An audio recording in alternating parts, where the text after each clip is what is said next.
ഏറ്റവും കൂടുതൽ ക്വസ്റ്റ്യൻസ് വന്നിരിക്കുന്നത് എവിടുന്നാന്ന് നോക്കിക്കഴിഞ്ഞാൽ മോസിൽ നിന്നും, അതുപോലെ ബിൽഡിംഗ് മെറ്റീരിയൽ RCC, അതുപോലെ ഡിസൈനിൽ തന്നെ RCCയിൽ നിന്നാണ് ഏറ്റവും കൂടുതൽ question. Assistant engineer Kerala water authority, civil, mechanical, അതുപോലെ തന്നെ കെമിക്കൽ ബ്രാഞ്ചുകാർ കാത്തിരുന്ന ഒരു അവസരമാണ്. അപ്പോൾ നമുക്ക് കഴിഞ്ഞ വർഷമാണ് സിലബസ് മാറി പുതിയൊരു സിലബസോട് കൂടി പരീക്ഷ നടന്നതും.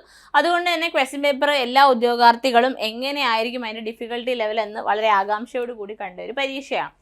ആൻഡ് നമ്മൾ സിവിൽ പോർഷൻസ് ഒക്കെ എടുത്ത് നോക്കുവാണെങ്കിലും നമുക്ക് ക്വസ്റ്റ്യൻ വൈസ് നോക്കുമ്പോൾ നമ്മൾ പ്രതീക്ഷിക്കാത്ത ടോർഷൻ പോലെ നല്ല കാൽക്കുലേഷൻ വരുന്ന പ്രോബ്ലംസ് സ്ട്രെങ്ത് ഓഫ് മെറ്റീരിയൽസ് എന്ന് വരെ വന്നിട്ടുണ്ടായിരുന്നു. അപ്പോൾ അതുകൊണ്ട് തന്നെ നമ്മൾ ഇനി അടുത്ത വാട്ടർ അതോറിറ്റി എക്സാം ടാർഗറ്റ് ചെയ്ത് പഠിക്കുമ്പോൾ നമുക്കൊരു ഏകദേശ മാർക്ക് അനാലിസിസ് അല്ലെ വെയിറ്റേജ് അനാലിസിസ് അറിഞ്ഞ് പഠിക്കുന്നതാണ് നല്ലത്. എപ്പോഴും പരീക്ഷയുടെ പൾസ് അറിഞ്ഞ് പഠിച്ചാൽ മാത്രമേ നമുക്ക് റാങ്ക് ലിസ്റ്റിൽ ഉയർന്ന, അതായത് നല്ല റാങ്കോട് കൂടി അല്ലെ 2 ഡിജിറ്റുള്ള റാങ്കോട് കൂടി റാങ്ക് ലിസ്റ്റിൽ ഇടം നേടാൻ സാധിക്കുള്ളൂ. നിങ്ങൾക്കറിയാം ടെക്നിക്കൽ എല്ലാ റാങ്ക് ലിസ്റ്റുകളുടെ ഒരു പ്രത്യേകത എന്ന് പറഞ്ഞു കഴിഞ്ഞാൽ റാങ്ക് ലിസ്റ്റിൽ വന്നതുകൊണ്ട് മാത്രം ജോലി ലഭിക്കണം എന്നൊരു നിർബന്ധമില്ല. നല്ല റാങ്കോട്, ഉയർന്ന റാങ്കോട് കൂടി വന്നാൽ മാത്രമാണ് ആദ്യത്തെ അഡ്വൈസുകളിൽ തന്നെ നമുക്ക് ജോലി ലഭിക്കുകയുള്ളൂ. സോ നമ്മുടെ ഇന്നത്തെ വീഡിയോ എന്ന് പറയുന്നത് കഴിഞ്ഞ വാട്ടർ അതോറിറ്റി എക്സാമിൻ്റെ ഒരു അനാലിസിസ് ആണ്. നമ്മുടെ സിവിൽ എഞ്ചിനീയറിംഗ് ടോപ്പിക്സിൻ്റെയും പ്രിൻസിപ്പിൾ ഓഫ് മാനേജ്മെൻറ്റ് എന്ന് പറഞ്ഞൊരു അഡീഷണൽ ടോപ്പിക് കൂടി നമുക്ക് ഉണ്ടായിരുന്നു.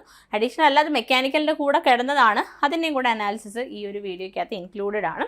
ആൻഡ് മെക്കാനിക്കൽ ആൻഡ് കെമിക്കലിൻ്റെ വേറെ പാർട്ട് വീഡിയോസ് നമ്മൾ അപ്പാക്കുന്നതാണ്. ഓക്കെ, അപ്പോൾ നമുക്ക് ക്വസ്റ്റ്യൻസിലേക്ക് കടക്കാം. അപ്പോൾ നമുക്ക് നോർമലി നമ്മുടെ ഒരു വാട്ടർ അതോറിറ്റിയുടെ സിലബസിനകത്ത് സിവിലുണ്ട്, മെക്കാനിക്കലുണ്ട്, അതുപോലെ തന്നെ കെമിക്കൽ എഞ്ചിനീയറിംഗ് പോർഷൻസ് ഉണ്ട്. അതുകൂടാണ്ട് പ്രിൻസിപ്പിൾസ് ഓഫ് മാനേജ്മെൻറ്റ് മെക്കാനിക്കലിൽ തന്നെ ഇൻക്ലൂഡ് ആണ്. ഇവിടെ ഞാൻ എക്സ്ട്രാ സെപ്പറേറ്റ് ആയിട്ട് കാണിച്ചു എന്ന് മാത്രം. ഇതിനകത്ത് എൻവയറമെൻറ്റൽ എഞ്ചിനീയറിംഗ് എന്ന് പറയുന്ന സബ്ജക്റ്റിന് നല്ല രീതിയിൽ വെയിറ്റേജ് ഉള്ള പരീക്ഷയാണ്. ഈവൻ പൊല്യൂഷൻ കൺട്രോൾ ബോർഡ് എടുത്താലും കേരള വാട്ടർ അതോറിറ്റി എടുത്താലും. അപ്പോൾ നിങ്ങളിവിടെ മനസ്സിലാക്കേണ്ടത് ഏത് ബ്രാഞ്ചുകാരാണെങ്കിലും സിവിലിനും കെമിക്കലിനും എൻവയറമെൻറ്റൽ എഞ്ചിനീയറിംഗ് കുറച്ചൊക്കെ പഠിച്ചിട്ടുണ്ടായതുകൊണ്ട് ഫെമിലർ ആയിരിക്കും. ആൻഡ് മെക്കാനിക്കൽ എഞ്ചിനീയറിംഗ് സ്റ്റുഡൻസ് മനസ്സിലാക്കേണ്ട ഒരു കാര്യം, എൻവയറമെൻറ്റൽ എഞ്ചിനീയറിംഗ് എന്ന് പറയുന്ന പേപ്പർ നന്നായി പഠിക്കണം. ബിക്കോസ് നമുക്ക് വെയിറ്റേജ് നോക്കിക്കഴിഞ്ഞാൽ എൻവയറമെൻറ്റലിന് മാത്രം 28 മാർക്കിൻ്റെ ക്വസ്റ്റ്യൻസ് ആണ് നമുക്ക് വാട്ടർ അതോറിറ്റി പേപ്പറിൽ കണ്ടിട്ടുണ്ട്. 28 മാർക്ക് എന്ന് പറഞ്ഞാൽ നിങ്ങൾക്ക് അറിയാം എത്രത്തോളം അതും ഒരുപാട് ബുദ്ധിമുട്ടായിട്ടുള്ള ചോദ്യങ്ങളല്ല ചോദിച്ചിരിക്കുന്ന, ഡയറക്റ്റ് ചോദ്യങ്ങളാണ്. കാര്യം സിവിലുകാർ മാത്രമല്ല പരീക്ഷ എഴുതുന്ന എന്ന ഉത്തമ ബോധ്യം എക്സാമിനറിനുള്ളത് കൊണ്ട് തന്നെ 28 മാർക്ക് എന്ന് പറയുന്നത് നമുക്ക് 27 മാർക്ക് വരെ ഒരു ആവറേജ് സ്റ്റുഡൻറ്റിന് കിട്ടുന്ന രീതിയിലാണ് ആ ചോദ്യങ്ങൾ വന്നിട്ടുള്ളത്. സോ എൻവയറമെൻറ്റൽ എഞ്ചിനീയറിംഗിൽ നിന്ന് നമുക്ക് 28 ചോദ്യങ്ങളായിരുന്നു ഉണ്ടായിരുന്നത്. ആൻഡ് സിവിൽ എടുക്കുകയാണെങ്കിൽ സിവിൽ പോർഷനിൽ നിന്ന് 23 ചോദ്യങ്ങൾ ഉണ്ടായിരുന്നു. അതായത് നമുക്ക് ടോട്ടലി എടുത്ത ക്വസ്റ്റ്യൻസ് 100-ൽ 23 ക്വസ്റ്റ്യൻസ് സിവിലിൻ്റെ പോർഷനിൽ നിന്നാണ്. ആൻഡ് പ്രിൻസിപ്പിൾസ് ഓഫ് മാനേജ്മെൻറ്റിൽ നിന്ന് നമുക്ക് 3 ചോദ്യങ്ങളായിരുന്നു ഉണ്ടായിരുന്നത്. പ്രിൻസിപ്പിൾ ഓഫ് മാനേജ്മെൻറ്റ് സിവിലുകാർക്കും പരിചയമല്ല, എല്ലാ ബ്രാഞ്ചുകാരും കോമൺ ആയിട്ട് പഠിക്കുന്ന ഒരു ജനറൽ പേപ്പറാണ് എഞ്ചിനീയറിംഗിൽ. അപ്പം പ്രിൻസിപ്പിൾ ഓഫ് മാനേജ്മെൻറ്റ് 3 മാർക്ക് ഉണ്ടായിരുന്നു. ആൻഡ് ബാക്കി കാറ്റഗറി 4 ഞാനിവിടെ ഇട്ടിരിക്കുന്നതെന്ന് പറഞ്ഞാൽ മെക്കാനിക്കൽ പ്ലസ് കെമിക്കലാണ്. അതായത് ME പ്ലസ് കെമിക്കലിൻ്റെ ക്വസ്റ്റ്യൻസ് ആണ് ഈ ലാസ്റ്റ് കാറ്റഗറി ആയിട്ട് ഇട്ടിരിക്കുന്നത്. അതിൽ നിന്ന് 46 ക്വസ്റ്റ്യൻസ് ആയിരുന്നു ഉണ്ടായിരുന്നത്. അപ്പോൾ നിങ്ങൾക്ക് മനസ്സിലാവും സിവിലും എൻവയറമെൻറ്റലും, അതായത് സിവിലുകാർക്ക് എന്തുകൊണ്ടും വാട്ടർ അതോറിറ്റിയിൽ പോസ്റ്റ് വൈസ് ആണെങ്കിലും വേക്കൻസീസ് കൂടുതൽ സിവിലുകാർക്കാണ്. എൻവയറമെൻറ്റൽ എഞ്ചിനീയറിംഗ് എന്ന് പറയുന്നത് പേപ്പറിന് വെയിറ്റേജ് കൊടുക്കും. നിങ്ങൾക്കറിയാം വാട്ടറാണ് അവിടെ, വാട്ടറിൻ്റെ ടെസ്റ്റിങ്ങും കാര്യങ്ങളുമാണ് നിങ്ങൾ അവിടെ പോയി ചെയ്യുന്നത്. അതിനെക്കുറിച്ച് നല്ലൊരു ഐഡിയ കിട്ടാൻ വേണ്ടിയാണ് എല്ലാ ബ്രാഞ്ചുകാരും അത് പഠിക്കാനായിട്ട് പറയും. അപ്പം 23 + 28 മാർക്ക് എന്ന് പറയുന്നത് ശരിക്കും പറഞ്ഞാൽ പ്രിൻസിപ്പിൾ ഓഫ് മാനേജ്മെൻറ്റും കൂടി എടുത്താൽ 26 + 28 മാർക്ക് എന്ന് പറയുന്നത് അത്രയും ക്രൂഷ്യലാണ്. 50-ൽ കൂടുതൽ, 50 അടുപ്പിച്ച്, അതായത് പകുതിയോളം, 100-ൽ പകുതിയോളം മാർക്ക് അവർ തന്നെ കവർ ചെയ്യുന്നുണ്ട്. 46 മാർക്സ് മാത്രമാണ് മെക്കും കെമിക്കലും കൂടി വരുന്നത്. സോ ഈ എക്സാമിൻ്റെ ഒരു പാറ്റേൺ മനസ്സിലാക്കി ഈവൻ സിവിലുകാരാണെങ്കിലും ഈ ഒരു 50 മാർക്കും ഉണ്ട്. ചിലപ്പോൾ 40s കട്ട് ഓഫ് വന്നു കഴിഞ്ഞാൽ ഈ ഒരു 50 മാർക്കിൽ 50 കിട്ടിയാൽ മാത്രമേ ലിസ്റ്റിൽ കയറുള്ളൂ. അപ്പം സിവിലുകാരും മനസ്സിലാക്കേണ്ട ഒരു വസ്തുത എന്താണെന്ന് വെച്ചാൽ അവർക്ക് ഈ എൻവയറമെൻറ്റലും സിവിലും പ്രിൻസിപ്പിൾ ഓഫ് മാനേജ്മെൻറ്റും കറക്റ്റ് ആക്കുന്നതിനോടൊപ്പം മെക്കും കെമിക്കലും കുറച്ച് പഠിച്ചാൽ മാത്രം റാങ്ക് ലിസ്റ്റിൽ അല്ലെങ്കിൽ ഉയർന്ന റാങ്ക് നേടാനും സാധിക്കുള്ളൂ.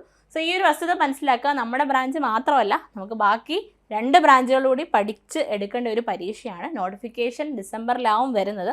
അതുവരെ കാത്തിരുന്ന് കഴിഞ്ഞാൽ നമുക്ക് ഒരു 6 മാസം ഗ്യാപ്പേ കിട്ടുള്ളൂ. പക്ഷേ ഇപ്പോഴേ നമ്മൾ പഠിച്ച് തുടങ്ങുവാണെങ്കിൽ അത്യാവശ്യം 1 വർഷത്തോളം അല്ലെങ്കിൽ ഒരു 10-11 മന്ത്സ് നമുക്ക് ഗ്യാപ്പ് കിട്ടുകയാണെങ്കിൽ നമുക്ക് അറേഞ്ച് ചെയ്ത് വേറെ ബ്രാഞ്ചസ് ഒന്ന് മാസ്റ്റർ ചെയ്ത് പഠിച്ച് ക്വസ്റ്റ്യൻസ് വർക്കൗട്ട് ചെയ്ത് നന്നായി റിവൈസ് ചെയ്ത് പരീക്ഷ കോൺഫിഡൻസോട് കൂടി അറ്റൻഡ് ചെയ്യാനായിട്ട് സാധിക്കും. അപ്പോൾ ഇനി അടുത്തതെന്ന് പറഞ്ഞു കഴിഞ്ഞാൽ നമ്മുടെ സിവിലിൻ്റെ ഒരു പർട്ടിക്കുലർ സബ്ജക്ട്സിൻ്റെ ഒരു കാറ്റഗറൈസേഷനാണ് ഇവിടെ ഒരു ജസ്റ്റ് കാണിച്ചിരിക്കുന്നു എന്ന് മാത്രം. ഏറ്റവും കൂടുതൽ ക്വസ്റ്റ്യൻസ് വന്നിരിക്കുന്നത് എവിടുന്നാന്ന് നോക്കിക്കഴിഞ്ഞാൽ മോസിൽ നിന്നും, അതുപോലെ ബിൽഡിംഗ് മെറ്റീരിയൽ RCC, അഥവാ ഡിസൈനിൽ തന്നെ RCCയിൽ നിന്നാണ് ഏറ്റവും കൂടുതൽ ക്വസ്റ്റ്യൻ വന്നിരിക്കുന്നത്. അപ്പോൾ 2 സബ്ജക്ട്സ് നമ്മളിവിടെ പഠിക്കേണ്ടത് മോസും അതുപോലെ തന്നെ RCCയുമാണ്. അപ്പോൾ അത് ഓർത്ത് വെക്കുക. ഇത് രണ്ടും വെയിറ്റേജ് കൂടുതലാണ്. ബാക്കിയെല്ലാം ലൈക്ക് നിങ്ങൾക്ക് പിന്നെ എഞ്ചിനീയറിംഗ് മെക്കാനിക്സിന് വലിയൊരു റോളുണ്ട്. എഞ്ചിനീയറിംഗ് മെക്കാനിക്സിൽ നിന്ന് ഒരുപാട് ചോദ്യങ്ങൾ നമുക്ക് ചോദിച്ചിട്ടുണ്ട്. എഞ്ചിനീയറിംഗ് മെക്കാനിക്സിനും നല്ലൊരു റോളുണ്ട്. അപ്പോൾ എഞ്ചിനീയറിംഗ് മെക്കാനിക്സ് പഠിച്ചു കഴിഞ്ഞാൽ മെക്കാനിക്സ് സോൾഡ്സും പഠിക്കാൻ പറ്റും. സോ ബാക്കി 2 ബ്രാഞ്ചുകാരും ശ്രദ്ധിക്കേണ്ടത് അവർ എഞ്ചിനീയറിംഗ് മെക്കാനിക്സ് പഠിക്കുക. എഞ്ചിനീയറിംഗ് മെക്കാനിക്സ് പഠിച്ചതിന് ശേഷം സ്ട്രെങ്ത് ഓഫ് മെറ്റീരിയൽസ് പഠിക്കുക.